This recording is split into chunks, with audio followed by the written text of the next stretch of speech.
Static in the wires. Got a question like the fire. Turn it up, let it ring. From the fringe, let it sing. Yeah. Deep cut topics that they said off limits. Every crack in the map, every edge, every image. Pull the thread, watch the whole thing twist. Every can't talk that goes on the list. Black coffee, late night, eyes on the phones. You can keep your script. We read it right now. From the shadows to the main page. Dynamic. What you buried in the dark, we drag on screen. From the fringe where the lost ones be. Wow. If you wanna know more, come from the fringe. From the fringe. And welcome back to From the Fringe, episode 2. Hope everyone had a very Merry Christmas, Happy New Year, Happy Hanukkah, Kwanzaa, whatever you celebrate, as John and I like to say. We hope it was happy and merry and just great time with your loved ones. We had a great time, John, with our kids. Lucio ended up with a double ear infection and flu type B, so that was fun. But the kid powered through, the family powered through, and it was a wonderful, heartwarming holiday as it always is for us. How did your family do, John? A similar story. We got a call Tuesday morning that Link had 102.9 fever. And so, wifey took him to the pediatrician, tested positive for flu A. And, I call our son Junior Scatterborough because homeboy will just run into anything. He's a maniac. And, Yep. kind of looks like the running back from the Giants. So, maybe he is. I don't know. But my kids are adopted. But Breaking news. So, in case you didn't know, which most of you don't, but Now you do. yeah. So he was really feeling kind of down for a day. The next morning, he asked for what we're calling breakfast soup. He wanted soup for breakfast. He ate it, and about an hour later was completely fine. So he went from flu A to baby wrecking ball, all because of breakfast soup. So Got to get me some of that. yeah, we said, hey, if that's what he wants, that's what he wants. So, then my brother and sister-in-law came. My in-laws and my wife's siblings live here. So we went and did family at the in-laws. And we had a great day. I mean, it was, me and Veronica felt like we were hit by a bus by the end of it. And let's be honest, A bus. she does most of it. But we had a great time. The memories and the kids. Amelia got her rolling panda that she had to have. So, all's good over here. She's very happy and content. So we're glad. I heard you got a new pet. Yes. There's another new addition to the farm. We named him Alec, and he's an alpaca. Yeah. Are you going to get a Highland cow named Ian after this? I might have to. I'm becoming quite the farmer, apparently. So between the dogs and That venture naming the other animals creatures after, roaming around my property. naming animals after our guests is going to get very expensive. Well, you might need to go to toy animals. Well, I could do fish. Yeah. I can just buy a crap ton of beta fish or whatever. I don't know. Have our guests attack each other in the Yeah. bowls. All right. No, I was gonna get we were supposed to get a donkey, and Alec wanted me to name it after him, and Too many that fell similarities. through. So we were joking about it, and No, we love Alec. but Alec the alpaca just sounds so much better. It's it's cute. Yeah, absolutely. We got some wonderful feedback from our first episode, and I know I speak from the bottom of my heart when I thank everyone that took the time to watch it, to subscribe to it, that have liked our posts, put up with our hijinks. We like to have a lot of fun on social media. We talked that this was a long time coming. It's something that we were talking about, I think, since probably April timeframe. And things just kind of came to fruition when they did, and we couldn't be happier with the feedback and the support that we've received from everyone. So thank you. wish you all, a very happy 2026, and keep watching, because there's some really cool stuff that's coming. And I know it's hard not to share. John and I talk daily, and it's like, I can't believe we're going to do this, and I can't believe we're going to do that. And don't say anything. Well, you don't say anything. Well, I'm not going to say anything. So it's been a lot of fun. It's a lot of excitement. We're hitting the road in a couple weeks, and so we'll be doing some live blogging, I think, from the road, and we are just over the moon. And our families support us, and that's just so awesome. So we're going to continue to bring this and try to help some people out, and just to be a light for people. So, but I'll turn it back to you, John, because you have a very special guest for us today. Yeah, I mean, I'm not going to call him very Chris special. I'm not going to call him very special. He's a personal friend of mine. Asian. So let's let's get into this. Yep. We're going to go with 1 if by land, 2 if by sea, 3 if by internet.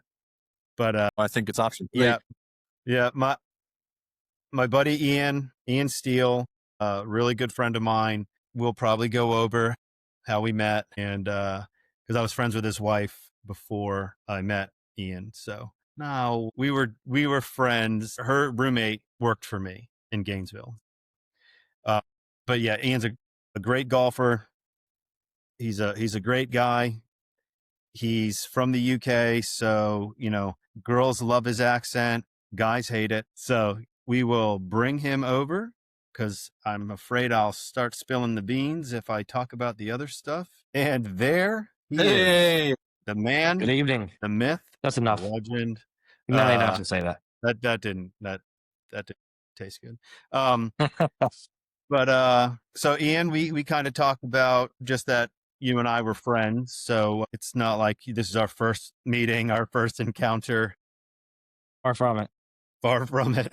I did tease that I was friends with your wife, your now wife, before I'd met you, and you'll see on the edits that Lou made very inappropriate faces. I expect nothing less of a man from his area. Yeah. No, true. The Philly special. Yeah. So obviously, from the Fringe is about people who overcome adversity. All of us, no matter how deep, how some people think it's just not as important. If people are going through things, they go through things, and that's really whoever and however you handle it. That's your own Fringe. And you got to get through it. So I know 58 degree. Yeah, that's my choice. I know you, so I'm going to let you talk and tell our listeners and viewers who you are, and we'll take it from there. Yeah. I mean, I guess simply, I'm from England originally. I moved here in 2011. I played college golf and then played a little bit of college soccer as well. The last couple of years of my college career. Was that soccer? Yeah, but I figured most of your listeners were unsympathetic, so I'm just trying to, I'm trying to amalgamate here. Hide in the shadows. You guys created soccer, the term. Yeah, we've been through that. We don't need to bore the listeners with that explanation. Luckily, I was fortunate enough to meet my now wife in the community pool I spent far too much time at. Yeah, and then I guess as they say, the rest is history. We have 3 kids now, 5.5, 3.5, 1.5, who are just the best, mostly the best thing in the world. I'd say 97% of the time, they're the best thing in the world. Unfortunately, they don't typically all crap the bed at the same time. They like to trade out their chaos. So kind of a rolling system. But yeah, being a dad is the greatest. Yeah, for sure. Being a dad is the greatest thing I've ever done. And it's a blessing every day I'm able to wake up and give them all a hug. So, but yeah, I met you, and it was probably, home opener. Was it 2013? I think. I don't know I want to say it was 2013 home opener. And unfortunately, I'll give you a little preface. So by people who know me would describe me as fairly outgoing, somewhat opinionated individual. If you know John, you would know that he's fairly outgoing, somewhat opinionated individual. So my wife, knowing both of us, thought there could be the potential for fireworks. And so she called John and said, "Hey, I want to bring my boyfriend up or this guy I'm seeing up to the game." Because at that time I'd never been. I love American football. I have played some in England. I've been a big fan. Never seen college, so it was a whole new experience for me. And she wanted to bring me up to Gainesville and to see the Gators. And so she checked with John that would be okay, that there wouldn't be any butt heads. And John said, "Bring him." if he's got a problem, he'll have a problem. We'll figure it out. We It's became a long walk back there to West yeah, Palm, but we'll figure it out. that's right. Yeah. But we became fast friends, and I think me getting an apology off his wife in the first 4 hours of knowing her just really sealed the deal. So Ridiculous. I'm still waiting for my first. yeah, well, Naples, 15 years of marriage. you're not English though, so we all know that that's her kryptonite. I did say that ladies love the accent, guys hate it. Yeah, but yeah, When you, it's been what's that now? 15 years almost. when you first came to the States, was it really a culture shock? Did you kind of know what to expect, or did you think we were all just nuts? Because you kind of hear, when you talk to people who have grown up other places, you kind of get a mixed bag of things. It is certainly a unique place here with, some of our traditions and Yeah, for sure. things that we like, partake in.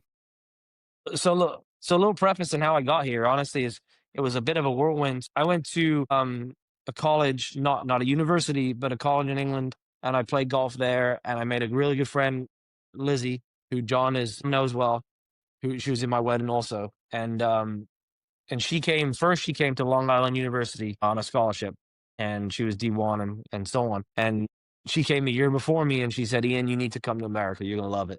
And I was like, "Okay." Now, 22-year-old coming out, I wasn't exactly highly recruited, so I kind of had to go in blind. I talked to the coaches, and I looked at the emails, and Google was my friend, but I didn't get to come and tour campuses or whatever. So I got a scholarship offer to come to West Palm, and I was like, yeah, Florida, I could do Florida. Looks nice, a little different from where I'm used to. So I flew out here, and it's funny you asked that. So I came on my own. My family stayed in England. Nobody came with me. I flew on my own. Got picked up by one of the guys in the team. Stayed with him for a few days, and then came to college. But my friends in England asked me that first few weeks what my first impressions of America were, because I'd never been before.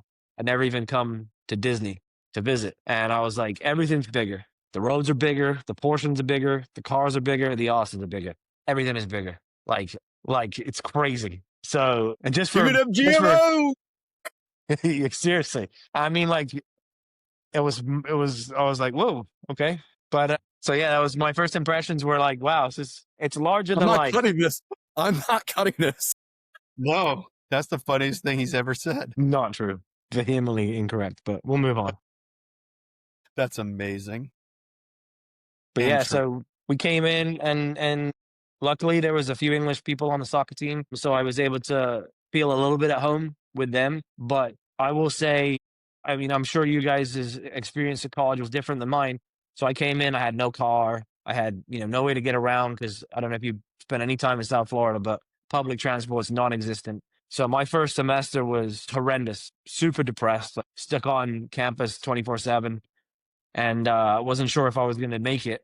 And then I got my first car in America was a 2004 V6 Mustang with a blown out exhaust. It was awesome, but it was freedom. So I was just ripping around the town of West Palm and having a great time. So that really changed my experience from the get go when I got that a little bit of freedom, and I could really understand and appreciate what West Palm and South Florida in general had to offer, and I was loving it then. But the first 6 months was rough. Yeah, I mean, I would imagine, everything you've known for 20 something years just goes out the window. And, I know that's one of those leaps of faith, John, you and I like to talk about all the time, where, you go all in on something and you're kind of stuck, right? So you either have to make it work, or you just, you have to go back, right? And to do that, to have the confidence in yourself that you can overcome those challenges is amazing. I mean, and it's the drive to do that is huge. Well, I'm glad it worked out, man. I mean, that's awesome. Yeah.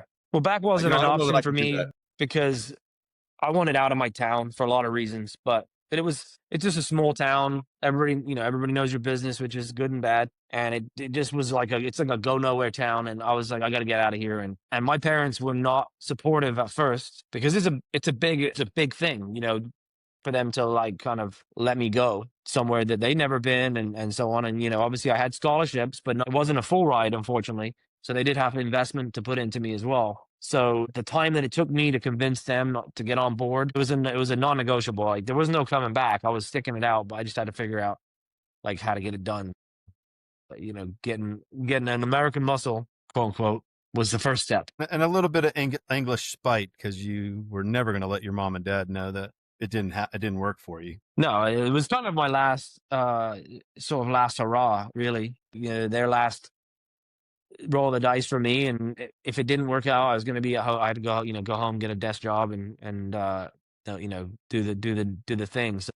And I didn't really want to do that, so that was it. So, but to say that, I never intended to stay. I wanted to come get my degree, play some golf, and then go home and have that on my feather in my cap, so to speak, because I felt like it would look good regardless of where I ended up. If I went back home, I went abroad on my own and made a success, and if I stayed here, I went abroad on my own and made a success of myself. So my intention was to go home, and obviously Brittany put a wrench in that works. So and now I'm an American. How dare she? So yeah. And Ian, obviously you know this. When I was supposed to go over to London and all the places over there, COVID happened, got derailed. And then when I ended up going over there, I loved every single minute, the history that is literally everywhere. And I'm already someone who loves history. When we got there, I text you and I was like, do you guys put your gum anywhere other than the ground? Like New York City doesn't have this much chewing gum. Like, what is happening here? And then you're like, relax. And then, we got around, one of the, the handful of castles you have like in a 2-mile radius. And I just like fell in love. It was absolutely amazing. And then a woman said, was it your first time? And I said, yep. She said, isn't it crazy that we have 4,000 years of history and of 400 years of history? And I was like, ooh, she almost like, it was like she broke me. I was like, ooh, and my mind was just like, because that's true. And as soon as I got back, I said, Ian, is it different how you're taught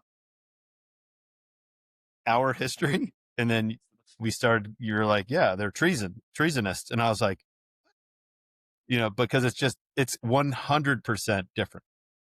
Like it's literally the other side of the coin, because our forefathers abandoned. Well, I actually have. There was several people from my hometown that came over on the Mayflower. Nice. Yeah. And are The they history of the UK regionals? is wild. I mean, it's bloody too. I mean, we humans are barbaric. I mean, what they used to do to each other and the torture and executions and the There ain't no way we're making it there in those times. no. we were pretty inventive back then as well, for sure. Yeah, well, Unfortunately. anyone that's seen Braveheart knows. Yeah. Yeah, well, And before that, it was the Romans, he right? The deserved it. Romans and the Greeks, and it was just terrible the way humans treated humans. So, but no, I find the monarchy fascinating, particularly around the King Henry VIII kind of saga, so to speak. And yeah, it's a lot more interesting back then than stuff. it is now. I'm not a fan. John knows that. We don't have to go into too much. I'll probably get written up, be blackballed by my home nation. It's all right. It's all right. We love you here, so you can stay. Don't worry about it. When I was there, Veronica and I went over for the Open, and we went to London because Ian and his family were there. I was in the Tower of London, and I could see their location, because I was like, how are we going to find each other? Like, there's people everywhere. So Brittany and I shared locations, and I was like, they're over there. So I took a picture of him through like one of the like prison windows, and he was like, oh. Yeah. Which just reminded me, actually, like an hour later, I met a guy who would be great for this from Australia. Yeah, that was when you were trying to get the drinks, and I'd already finished mine by the time Veronica got hers. Yeah, and I met a gentleman who is, helping a guy get back on his feet from the Fringe. I'm not going to say anything else about this because now I'm going to work on getting him on here. But he played with Cam Smith growing up, so he took a different path, which has made him the man he is today. So yeah, it's a wild story. It'll be a great one to have on the show for sure. Absolutely. But so, Ian, at what point in your life, and maybe your dad had this influence, but at what point did you say, man, I'm really into this? This is my game? So I mean, I had clubs from a really young age, but I think my dad really more utilized me as a way to get to the range himself because my mom wouldn't let him go without me. So I didn't play golf really seriously till I was 14 or 15 because I played rugby mostly. I swam a little bit too, but rugby was my main love early on. And it wasn't until I got a semi-serious injury around that age where I needed some time off. And so, but I knew, I'm competitive, so I needed to do something. So I was like, okay, well, I'm going to just start playing some golf then, some tournaments or whatever it is. And kind of never looked back. I mean, I've played rugby since, obviously, and quite a bit over the years, but golf ever since then really was taken over as my main love, my main vice, the thing that I will choose to do over almost anything else. If it's just me, no other obligations, no other issues, I'm gonna go to the golf course probably as long as there's a beer nearby. So, and then, like I say, it's brought me here. It's given me more than I could have ever dreamed. Yeah, I never made it. I never went pro, never tried to go pro, but I've played some pretty decent level amateur golf and won a couple of state championships the last couple of years in Florida. And now I'm just excited for the future of playing with my kids, and whether they get to be elite or not, it doesn't matter to me because it's just time that I'm going to get to spend with them that you can't get that back. So that's what I'm most excited for now is the opportunities it's going to give me to spend time with my kids. So Yeah, I sent you some Seems videos very I sent you some videos of Amelia in the backyard yeah, yesterday, and just basically being a ball fetcher. Like, I loved every second of that. oh yeah, Yeah, she enjoyed yeah. it. My main partner who I play a lot of the tournaments with, Dan, he's a very good player. He doesn't have any kids or wife or anything, so he just has the game. He's married to the game, as they say. And so as a result, he is objectively better than me. But my eldest son asks me all the time, "Who's better than you or Mr. Dan, Daddy?" And I'm like, "Well, it's a complicated question. Mr. Dan gets a lot more time to play, so Mr. Dan is better. But if Daddy had the same amount of time as Mr. Dan, then I think I would be better." And so now, since then, he's been practicing, and he's asking God to give me his practice so that I can be better than Mr. Dan. And actually, it may have worked because the last tournament we played together, I carried him heavy. So I hope he's listening. Dan, I've never met him. I've never spoken to him, but every picture I've ever seen of him, he's wearing neon. That's his nickname. It's Neon Dan. repulsive. His wardrobe attire is he makes John look sedated with his clothing choices. Ian has the fashion sense of No, that was a possible. palm tree, but he just sits very there and it's like, odd. whatever Brittany puts on me. Actually, Finley normally picks out my outfits, but we'll move on. And I'm going to have a lot of work to do with my godson because he's going to be dressing more like me than you. Thank God. Yeah, we built the simulator here, and the kids love it. It's they actually fight over it. I don't get to use it, often enough because if they know I'm back there, they kind of come back and just take over. And we have a rule: you hit 10 balls and switch, and by the second or third, changing of the guard, so to speak, there's stuff being thrown and temper tantrums, and that's just me because I don't get a chance to hit. So but we're a golfing family. We're also a soccer family, and so we can appreciate your story there, and getting scholarships is pretty amazing. And you're pretty humble, and I say that to transition to the fact that you and our prior guest last week have something in common with your games being so good. You both beat a very well-known entity in the golf landscape. So I don't know if you'd care to touch on that. It's a pretty cool story. Yeah. So you're referring to Grant Horvat, and he's a great guy. I knew him. It's funny. I met him at a charity scramble, PJ National. He went to PBA, which anybody who follows him is aware of, which is a college in West Palm, which is I went to college in West Palm, but I went to Northwood, that is now Kaiser. And I was playing with a member of Breakers West, and he was on the third tee as the guest driver of the bowl, the long driver. Now, anybody who's watched him knows that Grant doesn't exactly lace it out there. He's very straight, but he's not exactly a bomber of the ball. So he wasn't as helpful as I anticipated because he's a big boy too. So I was like, oh yeah, 6'4", 6'5", whatever he is, he can get out there. And then I kind of airmailed him by 30 yards. I was like, well, thanks for coming. But we exchanged details, and we played a few times in college, and then I was invited to play a video with him out of the park, and I think to be fair, I hadn't been playing much because we'd not long had a baby, and we had another one on the way. so I was a little bit rusty, and it started slow, but I actually was able to close him out on 17 and take a crisp C note off of him, which was nice. But yeah, great guy. Could be more happy for him and the success he's having. I'm not too familiar with other guys, but certainly don't begrudge him any success he has. So yeah, some of the stuff he's done recently is really cool. The guys he's been able to film with and stuff is just like dream level. So I've been trying to get like a match, me and Sergio versus him and Phil, because I do not like Phil Mickelson. And I always loved Sergio Garcia. He's my favorite player growing up. And if you're familiar with the Ryder Cup, they had one of the greatest solo matches in the history of the Ryder Cup in, I think it was 2016, maybe. They combined for like 13 birdies. It was insane. So obviously I doubt it happens, but it would be a fun one for sure. The banter would be rife. It's funny because, as you know, I know Sergio's caddy and you know Grant. So it isn't impossible. No, it would be a fun one. But I would leave out the first part you said, because that just made it harder. But well, I mean, I was Team Tiger when I was a kid, so you kind of have to be one or the other. Yeah, that's true. And I don't trust anybody who's right-handed that chooses to play left-handed either. That's a hard one for me to do. I love that. Love that. It's so funny. It's because I know it's coming. I'm like, here it comes. Yeah, I think we were all Team Tiger. I mean, that's our generation, right? I mean, he took the world by storm when he came out. And I remember watching the Masters when Faldo took it from Norman and being really upset because, as a kid, I was a big shark fanatic and he was the shark. And so, that's who you got to root for is, the guy, and being so upset. And then when Tiger came and you forget all about that. And now you just enthralled by this, and everybody wanted to be Tiger Woods. And I remember reading tips in like different, magazines and Sports Illustrated and out in the backyard trying to hit these shots that now even trying to hit, but it was just, he was everywhere and it was just such a force, and his name still today, everyone knows Tiger Woods, a lot of people don't know the regular players, and, that's okay.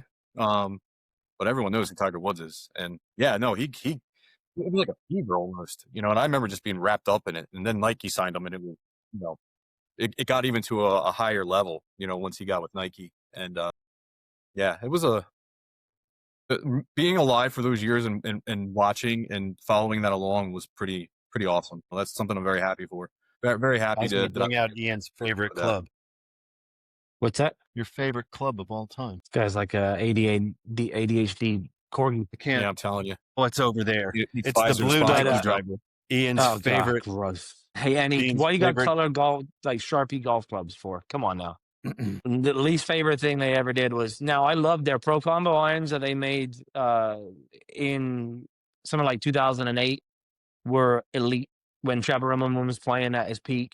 And those kind of guys, I had a set of those. They were so nice. But other than that, not a fan. Yeah, the color, like he hates it. Like my putter that I had that I customized myself with the Gator print on it. He's like, I could never look at that. I was like, I don't even see it. Yeah. So I have an Oz. So I customed an Oz. I took the sight lines off of it. It's all black. Everything's black. Like, I just don't want to. Don't. He just got one too. Oh yeah, yeah. They're awesome. But it's funny you say about Tiger, because the weight that he has still, obviously with TGL. I know you guys mentioned that earlier. If there's not many guys who are retired that have the name still to be able to launch something like that.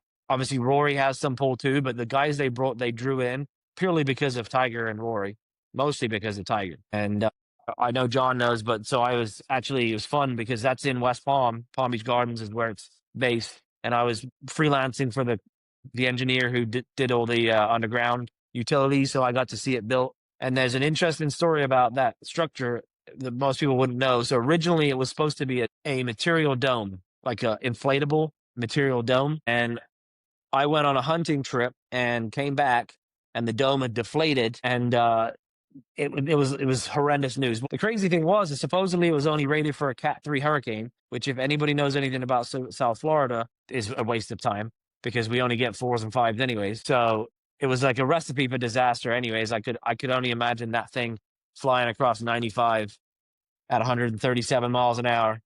So now it's just a big shed, basically. So it's not as cool as it was visually, but it's obviously a lot more safe now, but it's incredible. Like this technology that they have in that facility is incredible. So they have 2 growing areas for the grass because they play off of real grass, not Yep. mats. Yep. And they have a robot will come in and it will bring in a new like yard square piece of grass that they use, and it'll bring it in. And they have the fairway bunker has an adjustable lip, so depending on whatever the bunker you're in, it'll give you a higher camber or lower camber. And obviously the green, it changes based on whatever green you're on. It's pretty incredible. But another funny story. So DJ Khaled is an investor, big investor in the project. And about a week before open, he shanked like a 3-wood and cracked one of the LCD screens, which was like a $300,000 boo-boo. Another one. one. And there it So, is. so yeah, that's a fun one. I mean, South Florida is incredible. Like, if you'd have told me when I moved here, the guys that I've rubbed shoulders with and met and talked to, Ricky Fowler, Dustin Johnson, Thomas LeVay, Jack Nicklaus, My like gosh, Alec would be. I'm just a little boy from the middle of England, like a small countryside town in the middle of England. And like for me to be in a position now where I'm able to like meet and talk to these guys, just kind of like it blows me away every single time it happens. So That's how John is when he talks to me. He gets blown away. yeah,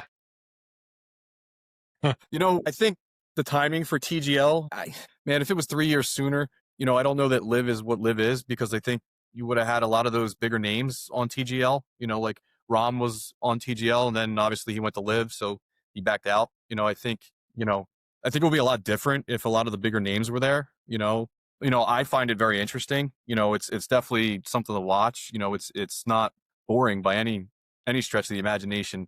So I like the general idea of it. I like the teams. I think it's pretty cool. It's a nice change of pace. it's nice Like you because said, this time of year, golf stinks this time of year. So it's nice to have something different and still keep it in the golf space. well, what's nice is they're actually teams, unlike on Live, where it's just 5 individuals playing golf. They actually they contribute towards one another. They play alt in the shot. They do, it's a true team atmosphere, which is what we miss. Is why the Zurich is so popular for like a nothing event, because it's a true team event. It's why the Ryder Cup is huge, because it's a true team event. Even the President's Cup has major coverage for something that's a walkover every time, but it's still very popular because we don't get to see that. That's why for TGI, I think you're right. I think what they need to do is try to negotiate some of these guys back. Maybe TGL be the gatekeeper back to the PGA Tour. They have to have a year out of Live, and they do the TGL for a year, and then they come back to the PGA Tour. I don't know, but get them back on the main stage, get back in people's good graces. Well, I think that's what's so great about TGL is you actually get to see them interact with each other like we do when we're on the course.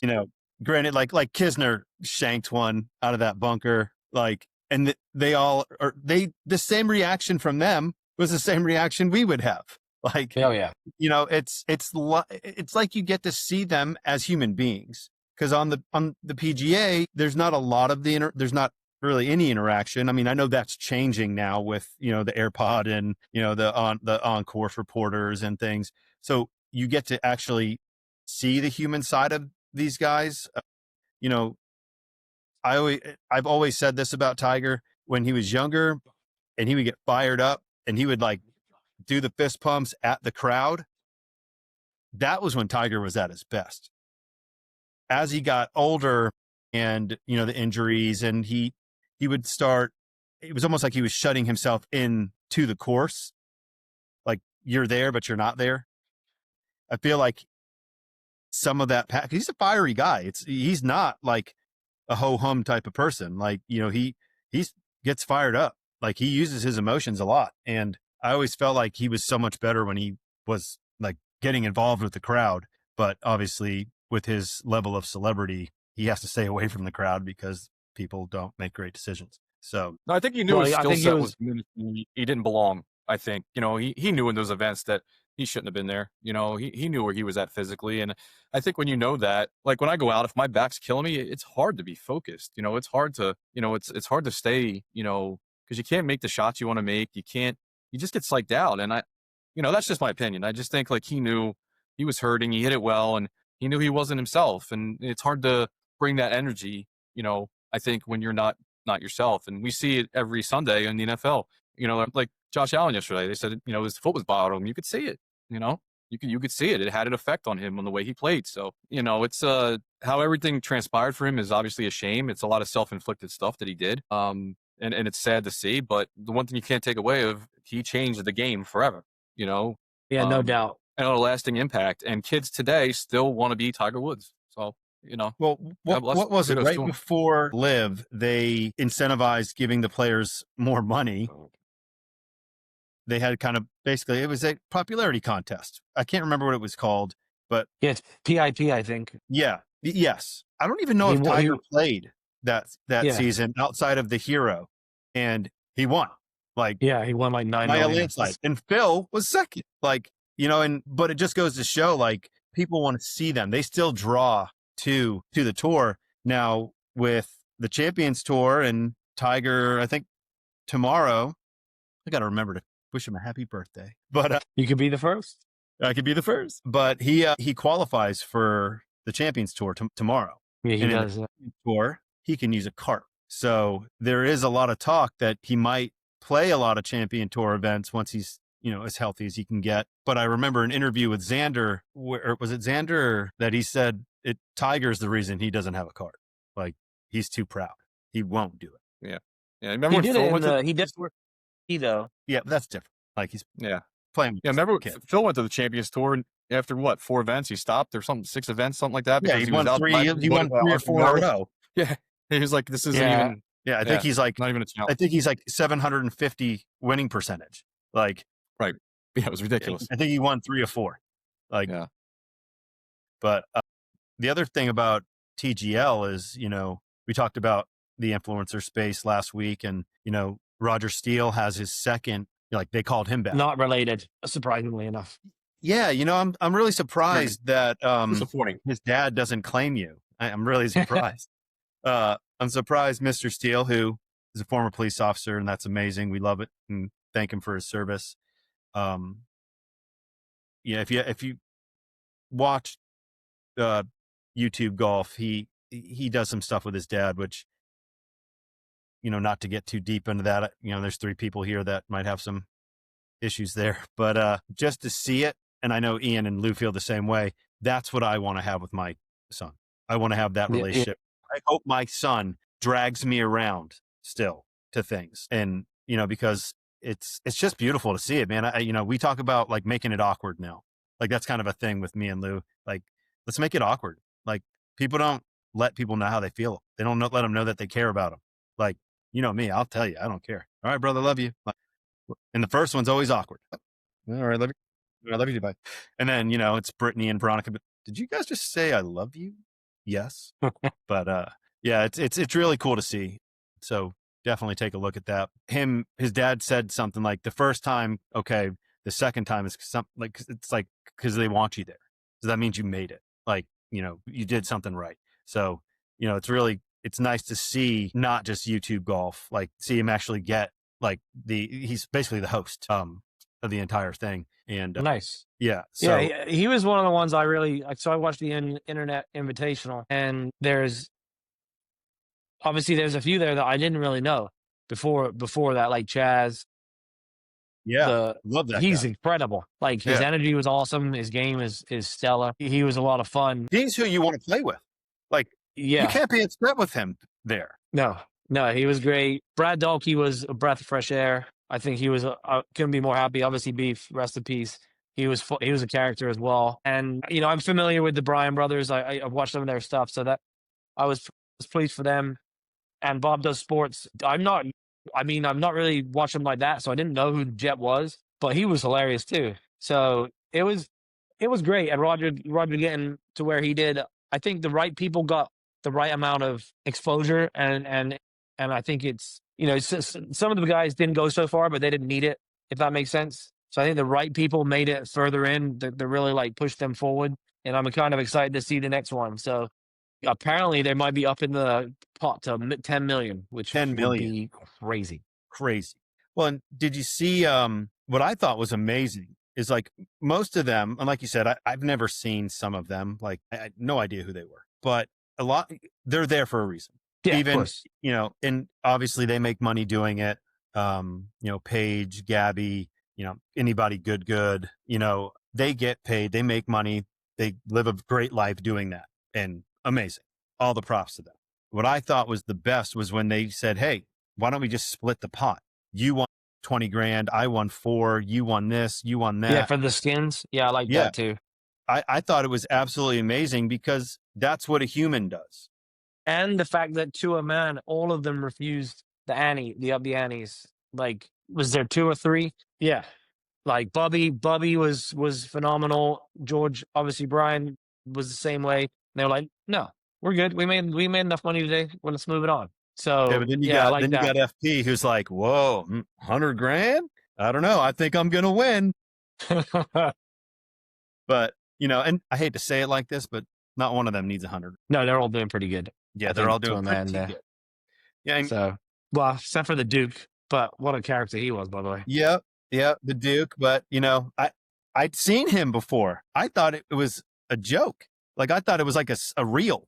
I seen a couple, and he's always wearing the same thing. So I thought it was the same day out on the course. And the fact that he even hits the ball like that, unreal. I guess he just met Bob randomly one day, like a Muni or something like that, and then he was like, "This guy is hilarious. We need to bring him on to this invitational." And love it. Apparently, Bob knows content because he's smashed it. Yeah. I like the match. I really kind of get into those. I wish they would do it more often. Because I really like that. I really like seeing, like a Tom Brady and a Charles Barkley, with a Tiger and a Phil, and just pulling athletes from different sports. I think golf is becoming the great equalizer.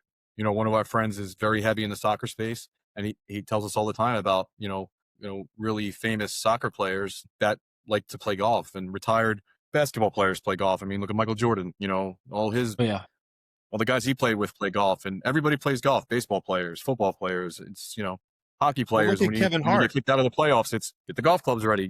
So it's really a unifying sport. And I love the fact that the women's game is growing as it is. I think in the last couple of years, it's really taken off. And as a dad of 2 daughters who enjoy to play, I just love at the high school level. It's growing, and it's it's not boring, right? It's not boring anymore because they're able, and that's technology and social media making these top tier women's athletes available for young kids to now idolize. Like Ava wants to be Nelly Korda.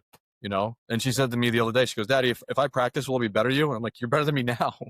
Because you don't have the thoughts that I have. You walk up, you hit the ball, and you go about your day. You're not tweaking and doing all this stuff. I said, just be you and, have fun. And so it's awesome for dads like us who have daughters that they're going to have great role models if they choose to play that they can look up to, and it's such my goal is for whoever decides to take the risk of dating my daughter in the future, that they're going to be the worst golfer in the family. That's my goal.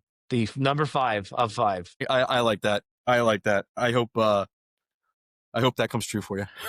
I want him to come home at Thanksgiving and go, "It's okay. You guys just go play. I'll help Brittany do the dinner." I'm like, okay, that's right. Well, or it could be the other way around. You could be the best partner you ever had on the course. Ian's a pretty good player. So if they're better than Ian, I'm going to enjoy every second of that. Yeah.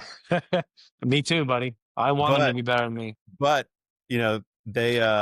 they could also be very good at golf. So I hope that for them as well. Yeah. So Ian, I think a challenge was dropped last week to where either you and I are playing against John and Alec, or Alec and I are playing against you and John, because John and I are a similar skill set, and it seems like you and Alec. If it's me and Ian, y'all don't want that smoke. Yeah, we tend to step up to the occasion. Yeah, we play very well. I know what his bad knee is. I'll be fine. Looking like a true Italian. No, both of them. I know John wants to discuss it maybe in more depth another time, but we have an annual golf trip, and this year we played each other on the 3rd day, and John had pretty pressing matter to attend to back in Georgia. We were in Hilton Head, so 3.5 hours away. And John and I were playing together, and he said to me on the first tee, he goes, "Hey, any danger we could wrap this up early today? Because I could really get on the road if possible." And I'm like, "Well, let's see what we can do." And it was a funky format. It was a shamble, but we also had these mulligans and best reverse mulligans and all these kind of different things involved. And we bamboozled our opponents with these bonus balls, and we closed them out 7-6, and it should have been 8-7, but John missed a 4-footer, so he was home for dinner. Yeah, I did, but we mollywopped them. Like It we was beat pretty them felt bad. strategically. We beat them on the scorecard. It was bad.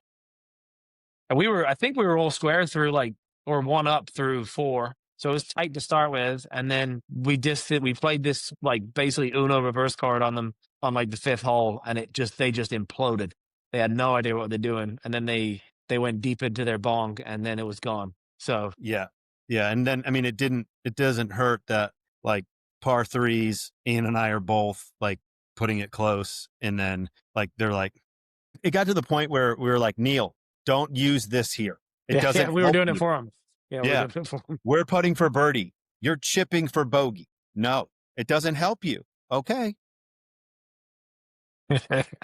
But yeah, so this year's trip is in Pinehurst. Ian will be back next month. End of February for that show. He will be back to talk more about it because we will have a lot of content from that trip. We're hoping that Lou can make it. If not, I'll film it and send it. But we appreciate you getting on, Ian, and telling us your story. Obviously, I already know it, and talking more about it, so people can hear. Whether you come from overseas or you're born here, it doesn't matter. We're all fighting the same fight, whatever it is. As we get older, we have adversities, and we take them on head on as we need to and as we can. If we need a support system for that, great. If you want to use us as that, that's what we're here for. Some people actually messaged us through the website. So there will be a lot more on stuff like that. So we appreciate your vulnerabilities. We appreciate you guys using us for that. And that's what we're doing this for. Yeah. Yeah, I think to Lou's point, and that's why golf is a great unifier, because in life and in golf, we all suffer together, right? So we're brothers in arms. We come off the course and all we do is recount the shots we missed and how we could have been better and how this made me sad and how this and that. And there's one guy in the corner taking a shot at tequila because he played his best round of his life, and that's it. The other 84 guys are yeah, good for him. So this topic came up with our guys group last year. Differences of opinion. If you make a hole-in-one, do you buy a round for just your foursome or your eightsome, or are you buying it for the whole course that day? Because I know for me with 3 kids, there's no shot I'm buying, hundreds of dudes drinks at the bar. I'm not leaving an open tab for these guys. What do you guys think on that? So I have a funny story about my only competitive hole-in-one. I was a junior golfer, and I actually had a shot on that hole. So I got a 1 net 0, which was pretty awesome. But my dad pretty much had it timed out. He knew when he needed to come get me. And this was really before cell phones and stuff. Kind of aging myself here. So I got into the pro shop. I got my hole-in-one. The guy's like, well, is your dad going to come down and buy the round, quote unquote? And so I called him from the pro shop, and he's like, what are you doing calling me already? You just finished, haven't you? And I was like, yeah, no, I know. I got a hole-in-one. So the guy's asking if you're going to come down and buy a round. And he goes, well, you're a wanker then, aren't you? And then he hung up. And so the organizer was like, so is he coming? And I said, I have no idea. Yeah. So I lived 15 minutes from the golf course. So obviously got changed, got washed up, whatever, and went into the clubhouse. And he came in and he bought all the juniors. No, there was 20 or so of us. He bought all of us a Coke or whatever. And then there was this table of old guys in the corner. And one of them goes, mine's a gin and tonic. And he goes, you can. And so that's what John his Steele. opinion is. That's his opinion on the matter. Yeah, that's my dad's name. So, but what they start to do in England, and I think this is a perfectly fine way of handling it, is they would just basically get a handle of whiskey or vodka or something, rum, usually whiskey, and they would put it on the bar, and just you could come and take a tipple if you wanted, and that was it. Versus having to, like you say, buy a round for 100 guys or 70 guys or whatever. I think it's ridiculous personally, but yeah, if I get a hole-in-one, you're buying me a drink. I'm not going to be punished. No, yeah, that's why my group. That's why I've never hit one, amazing. Because I'm not going to be punished. Yeah, that's why we don't have them, right, John? Because we don't want to get punished. Yeah. I don't want to be punished. No, what is it in China? I've come very close, but never. Yeah, I've been very close, but not punished yet. I have 5 or 6 on a par 3 course, but I don't count those. And then I have 1 in competition, so that one counts. Yeah. What is But it in China? They have like 95% of adult males carry hole-in-one insurance, like as an expense on their life.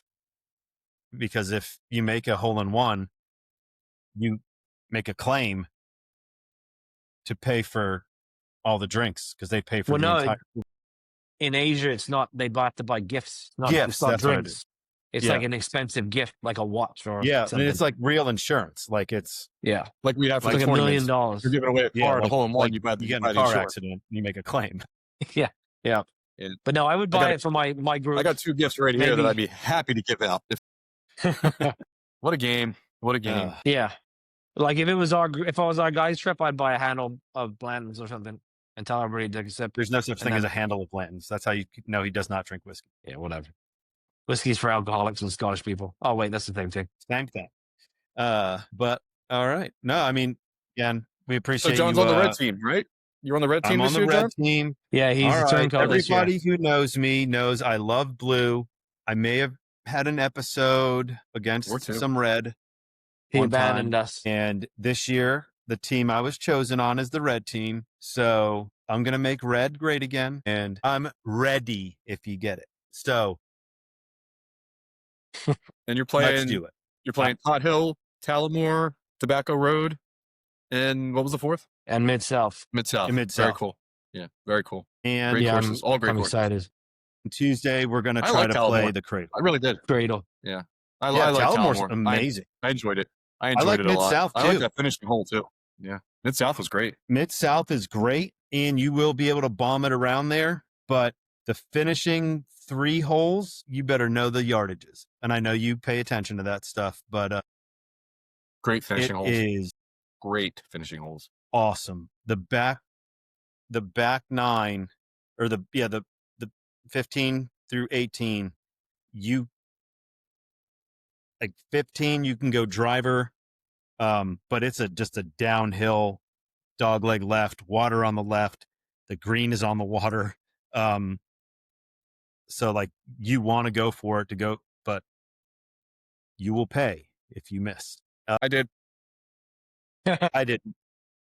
I almost went down the side of the mountain too. It was. I was putting for eagle, which was a surprise for me because I'm not a very good player. And my opponent was hitting 8 by the time he got to the green, so I just said I can't 8 putt this. So I just like broomsticked it over to the hole. I was like, "Okay, I'm done. I win." And then the next hole, there is water all the way around the fairway. And if you go too far, and you don't have to be a bomber, but if you go too far, kerplunk, it's wet.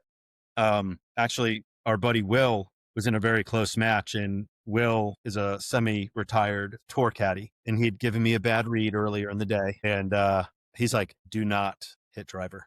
And I was like, "Me?"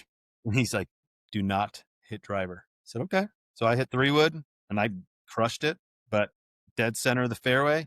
The guy Will was playing, Spencer, kerplunk, he was livid. And he has a very, very southern accent. So livid.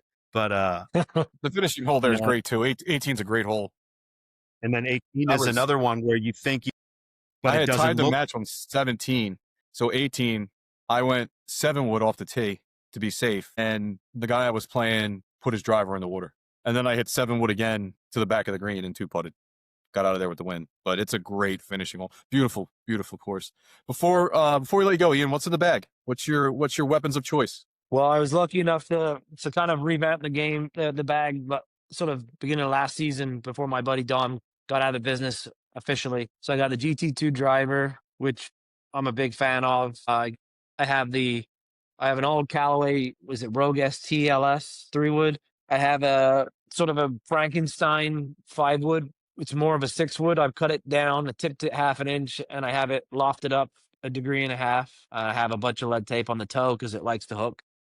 This is how you know someone's good at golf. He just talked to Morse code, but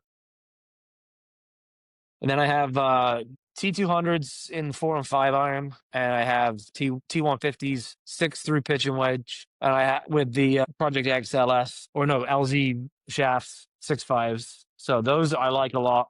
I was in C taper S pluses before those, but they were a lot stiffer, and if I wasn't hitting full shots, I just couldn't get the ball to like release. So the LVs I felt like are a little bit softer. They're still stiff, but they just give me a little bit more help on the sort of Tommy Fleetwood shots I like to play. And then wedges, I have SM10s 50, 54, or 58, which I have my kids' initials in, and they are very appropriate for the children. So I have my 58, which is my baby girl. I have my 54, which is my Mr. Do It All, which is my eldest, Finley. He can kind of do whatever. And then I've got my 50, which is my middle child, who's the wild child. So it's either 30 yards over the back or it's 3 feet tapping. There's nowhere in between.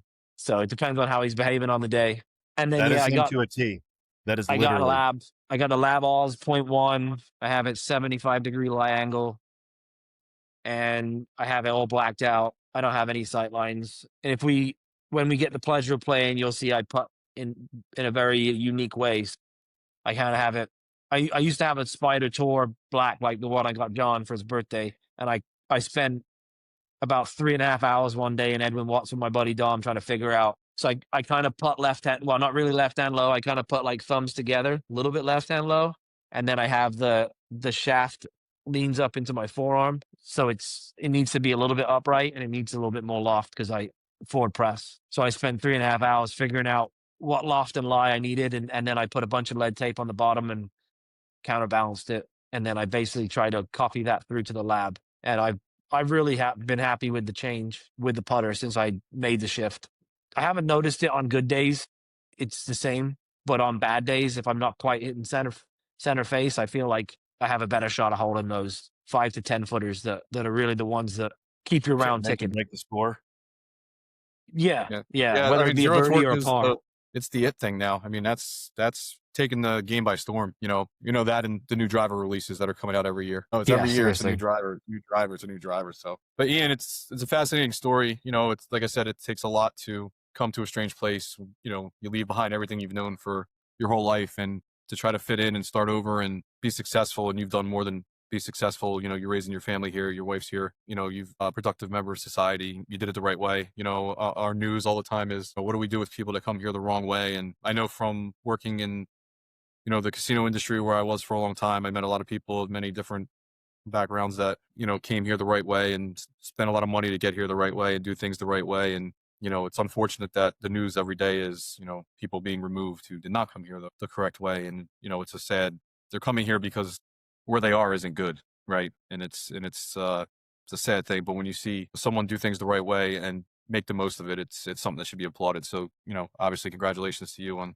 everything you've accomplished. And as you continue to play on like these mini tours and these events, good luck. Give you all a lot of good luck to deal with this guy. You know, he's a handful, Tasmanian devil. True.